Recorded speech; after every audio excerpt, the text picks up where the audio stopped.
Voilà, chers amis, je voulais vous souhaiter à toutes et tous la bienvenue, vous remercier d'être venus si nombreux dans cette maison du protestantisme qui, comme vous l'avez vu, est tout à fait habituée à ce genre de manifestation et où, évidemment, la configuration en concert est très naturelle chez nous et ne pose jamais de difficultés techniques. Donc voilà, on est prêt à y aller et je voulais, en quelques mots, introduire ce moment convivial et heureux que nous allons vivre en remerciant d'abord Jean-Luc Gadreau d'avoir eu cette idée fabuleuse de nous associer à ce travail qu'il a réalisé, c'est-à-dire une biographie d'Aretha Franklin, quelque chose d'original.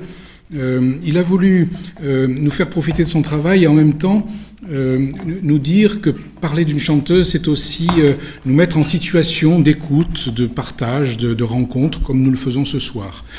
Et plus que cela, avec le service communication, il a souhaité que l'ensemble du protestantisme soit d'une façon ou d'une autre concerné par cette figure majeure de la musique soul du XXe siècle qu'est Aretha Franklin, et puis qu'on partage cela tous ensemble.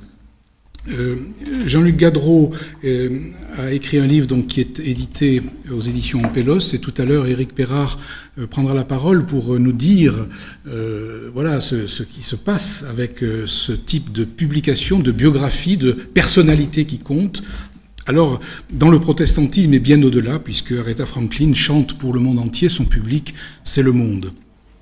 Et puis, vous verrez, parce que tout à l'heure vous achèterez ce livre, ou je sais pas, en tout cas vous le lirez, vous verrez que la préface de ce livre est écrite par Bertrand Dical, qui est ici, que je salue en votre nom à tous. Alors ceux qui sont habitués à France Info ont cette petite musique dans l'oreille. Bertrand Dical nous raconte l'histoire de la chanson régulièrement et je suis un de ses fans, mais c'est la première fois que je le rencontre, alors je le salue vraiment avec beaucoup de bonheur ce soir. Pierre de Mareuil, qui est ici pasteur baptiste et aumônier des aéroports, nous fera décoller tout à l'heure dans le moment de table ronde. On aura, j'espère, des élévations d'âme qui iront aussi loin que possible pour comprendre ce qu'est cette musique d'Aretha Franklin, cette voix, cette foi et ses combats, puisqu'elle a été, évidemment, de tous les combats qui pouvaient être menés dans son pays, avec évidemment des conséquences bien au-delà de ce pays. Et puis nous aurons la joie d'être vraiment emportés alors jusqu'au ciel avec le groupe Moïse Mélande et la voix de Claudia. Et c'est important que nous puissions aussi vivre cela, j'allais dire, de façon presque physique, presque en communion de pensée et de musique. Et puis si on a encore un peu de force, je crois qu'il y aura de quoi boire, on m'a dit ça quelque part, mais je ne sais pas où, parce que j'ai cherché les bouteilles, mais je n'ai pas vu. Ah, c'est dans la salle à côté.